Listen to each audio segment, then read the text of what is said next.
آج میں درخواست کروں گا جناب ڈاکٹر صفدر حسین صفدر صاحب سے کہ جو ہمارے صوبے کے DPIG ہیں، ماہر تعلیم بھی ہیں، اور سب سے بڑی بات یہ ہے میں سمجھتا ہوں کہ وہ ناز ادیب ہیں، اور اسی حوالے سے میں ان کو دعوت اسلام دیتا ہوں۔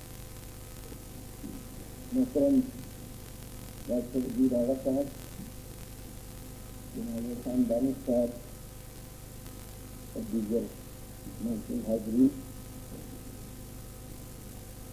میں جس خطے سے تعلق ہے خان دانش صاحب اور میں دونوں ہم ضلع ہیں۔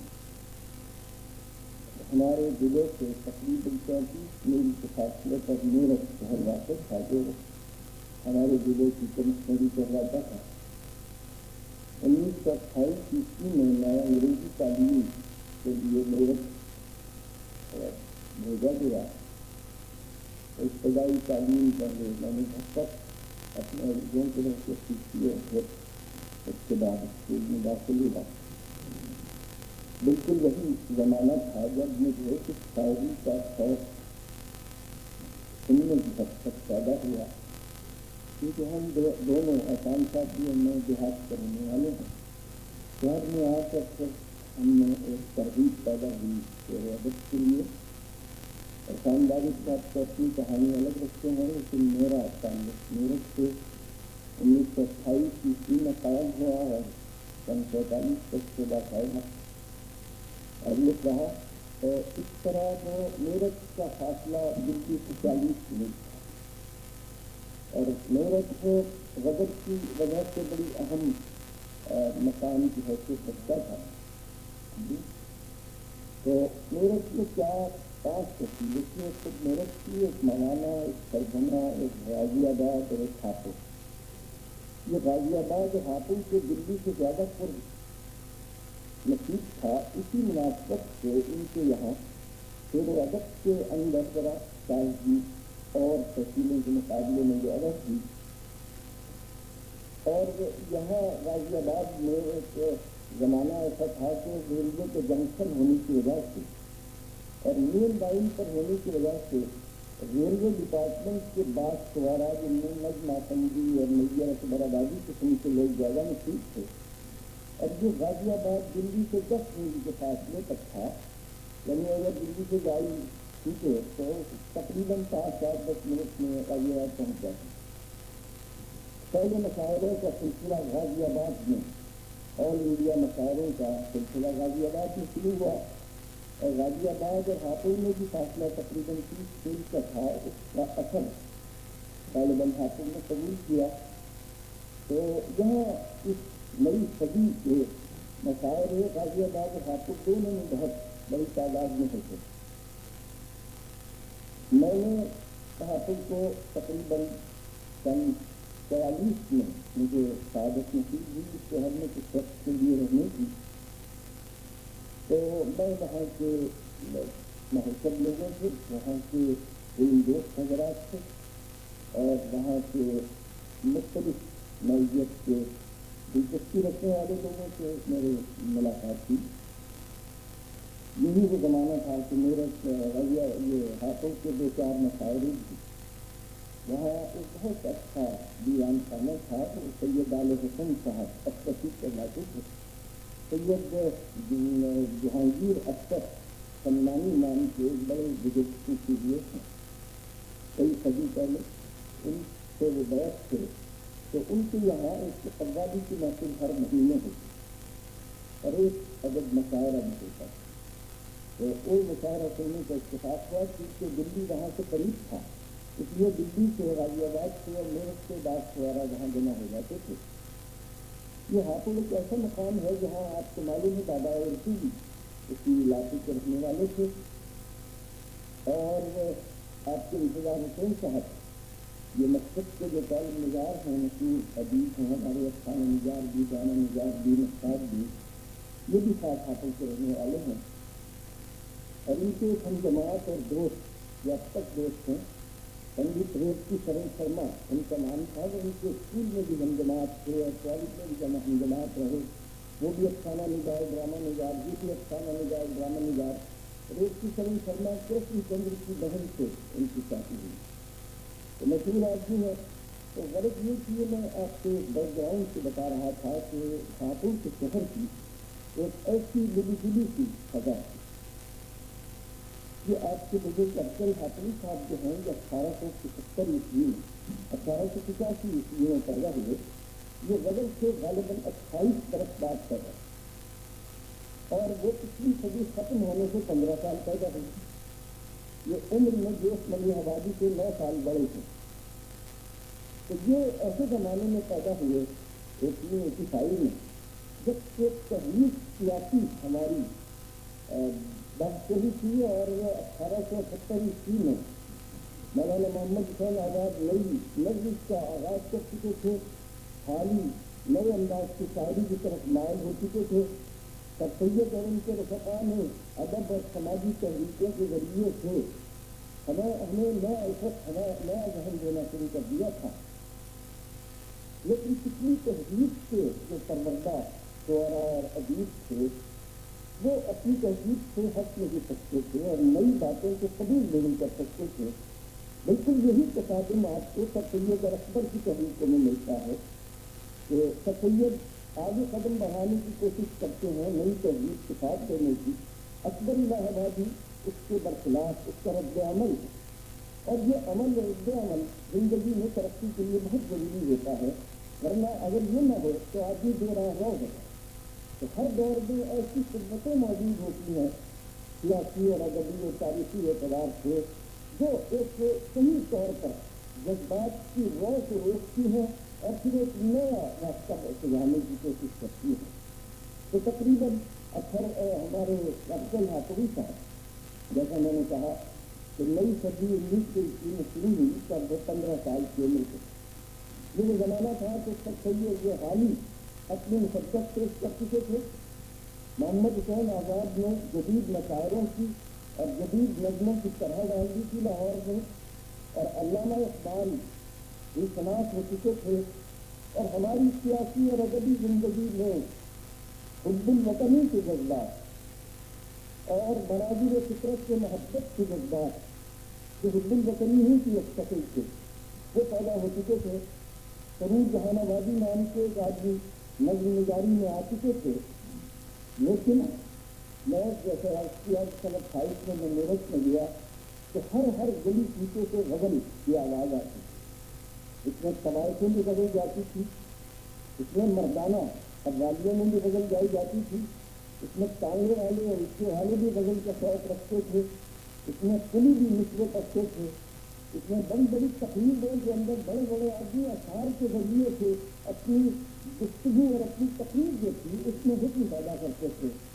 تو غزل اپنی جو مقبولیت شاید یہ تھی، اور اس میں دو عظیم شاعر اور امیر کی شکل میں پیدا ہو چکے تھے، اور ان کے شاگردوں سے سارا ہندوستان بر صغیر جو تھا وہ گونج رہا تھا۔ ان میں کچھ پرانی لکیر سے اور پرانے کلاسیکی مزاج کے شاعر تھے، جیسے سائل دہلی، جیسے ایس این نارنگی، جیسے نیل ماروی، لیکن اس میں یہ ترقی یافتہ لوگ بھی پیدا ہوئے جس میں علامہ اقبال خود داس کے شاگرد ہیں، اسی صورت سے سیماد اکبر آبادی ہیں، ان کا بھی مزاج اگرچہ وہ غزل نگار بھی تھے لیکن نظم بھی کرتے تھے، تو ایک نظم بھی اس میں آن سے پہنچ چکی تھی جو ایک بڑی آبادی کا ورود بھی ہو چکا تھا۔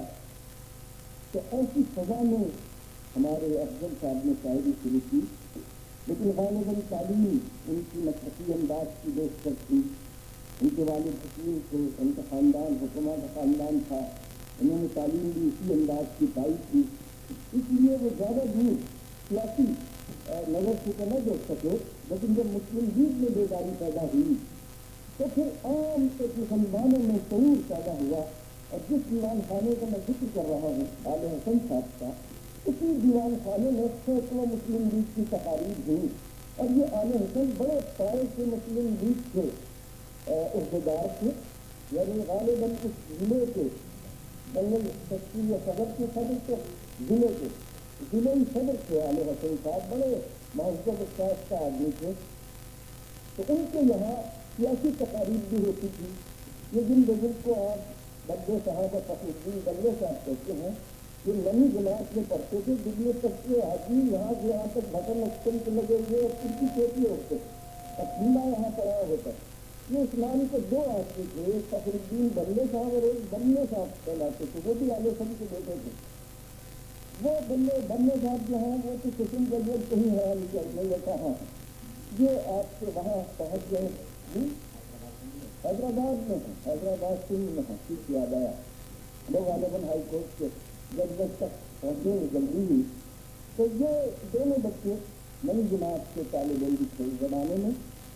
تو ایسی کچھ سزا تھی جس میں افضل صاحب اپنے پرانے اگرچہ انداز کے شاعر تھے، لیکن جیسے قمر میرٹھی ہماری مسلم لیگ کے شاعر کی حیثیت سے میرٹھ میں پیدا ہوئے، جیسے انور غازی آباد میں قائد اعظم کی نظمیں بہت ترمیم سے پڑھتے تھے اور ان کا مسلم لیگ کی جب تاریخ لکھی جائے گی تو ان کا بھی تذکرہ ضرور آئے گا. اسی طرح افضل صاحب بھی اس دور کی جو سیاسی بیداری تھی مسلم لیگ کے انداز کی، اس طرح کی شاعری انہوں نے کی، غزل سے ہٹ کے. اور انہوں نے سلام بھی کہے، انہوں نے بیشتر نعتیں کہی، جس کا آج کل تو موسم ہی پیدا ہو گیا ہے، نعتوں کے مشاعرے غلطہ ہونے لگے، پہلے نہیں ہوتے تھے. تو بڑی خوشی کی بات ہے کہ جامع صفات شاعر تھے. ایک تو یہ کہ ان کے استاد اثر حاصل ہر کوئی سے ان کا کلیات نہیں چھپا، شاید مزیدار شعر منصب تعداد میں کم کرتے ہیں، لیکن عروجی لحاظ سے بہت بڑا درست کرتے شعر کرتے تھے اور سینکڑوں استادوں کے اندر سینکڑوں غلطیاں نکال دیتے تھے. ان کی عروجی سکی تھی. اتنے بڑے دنیا استاد تھے. وہ حافظ سے کر کے وطن کر کے جے پور چلے گئے تھے، ابتدا میں وہاں مسلم منصف رہے، پھر اس کے بعد وہ جج وہ وکیل بھی رہے کہ مشاعروں کے کامیاب شاعر تھے. تو میں اس کے شہر میں جہاں مشاعرے منعقد ہوتے تھے حافظ میں ان مشاعروں میں بھی شریک ہوا ہوں. ان کے شہر کے اور بہت بڑے شاعر تھے جنہیں بوم حافظی کے نام سے یاد کرتے ہیں. ان کا سارا مزاحیہ کلام ہے. احسان داری صاحب کے اس کے بعد سنجیدہ غزلیں بھی یاد ہیں. اور آخر میں اگر شعر ان کے تھے مذاق کے طور پر جو شاعری بوم میں رکھی ہوتی ہے وہ بھی یادگار ہے. مثلاً یہ کہ احسان صاحب کو شعر یاد ہے، بوم کا یہ شعر ہے کہ بچپنے ہی سے ہوا شوق اسیری پیدا، بچپنے ہی سے ہوا شوق اسیری پیدا، برسوں کھیلا ہوں میں دروازے کی زنجیر کے ساتھ، برسوں کھیلا ہوں میں دروازے کی زنجیر کے ساتھ. کیا انہیں کا وہ مشہور شعر ہے، لگا جب تھا زلیخا جاننا جس کی لگا دیتی، وہ ٹکڑا رہ گیا تھا ہاتھ میں یوسف کے دانا سے.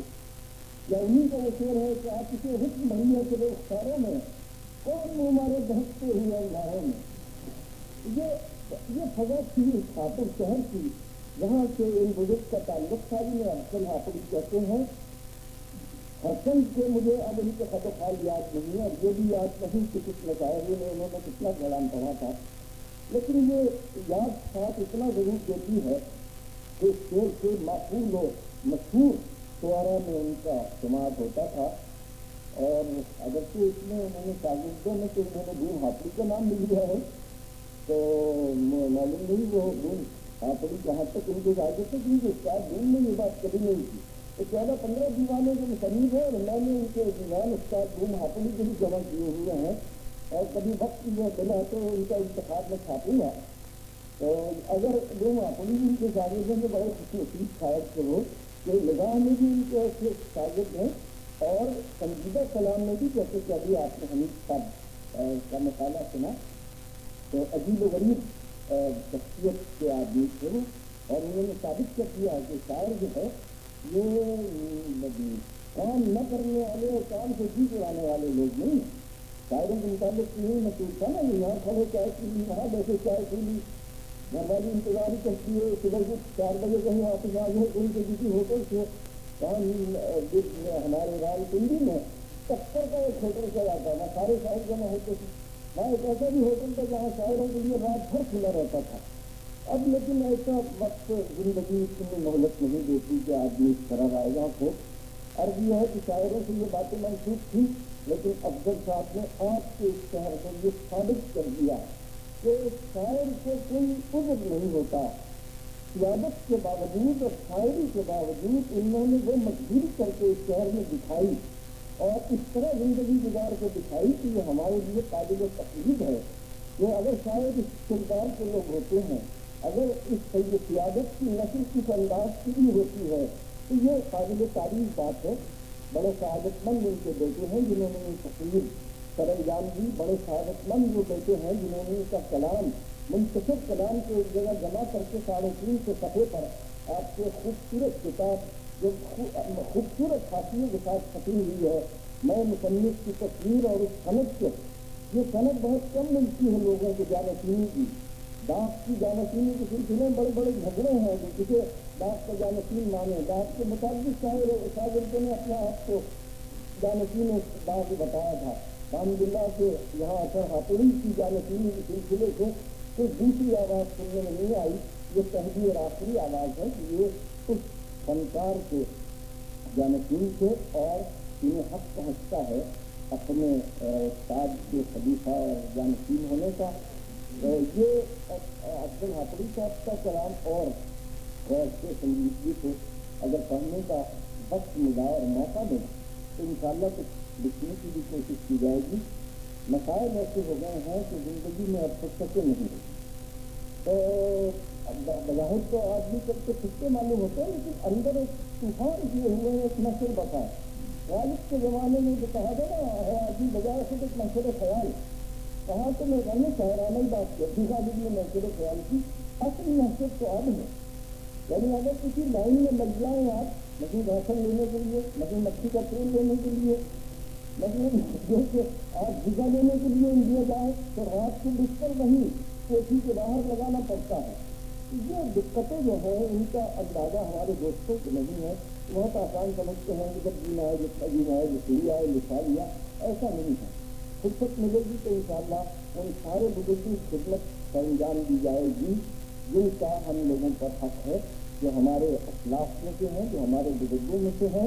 ان کے کلام کو محفوظ رکھنے کی کوشش بہت پسندیدہ ہے، اور میں ان لوگوں میں ہوں جو اسلاف کی میراث کو محفوظ رکھنے کا پورا عزم رکھتے ہیں، اور کوشش اس بات کی کرنا چاہتا ہوں کہ ولی سے اب تک جتنے سوارا ہوئے ہیں بزرگ، ان کے کلام کا کم سے کم اتنا حصہ ضرور محفوظ رہ جائے کہ زمانے کے مزاج کے لحاظ سے بدلتے اس زمانے تک صحیح طور پر پورا اترتا ہے۔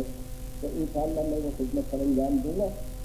حامد صاحب کا شکریہ کہ انہوں نے مجھے ان کلمات کے زبانی بیان کرنے کی آپ سے اجازت دی، اور میں تحریری طور پر تو گفتگو کہی جا سکتی، لکھی جا سکتی تھی، اور انشاءاللہ وہ میں خدمت کروں گا۔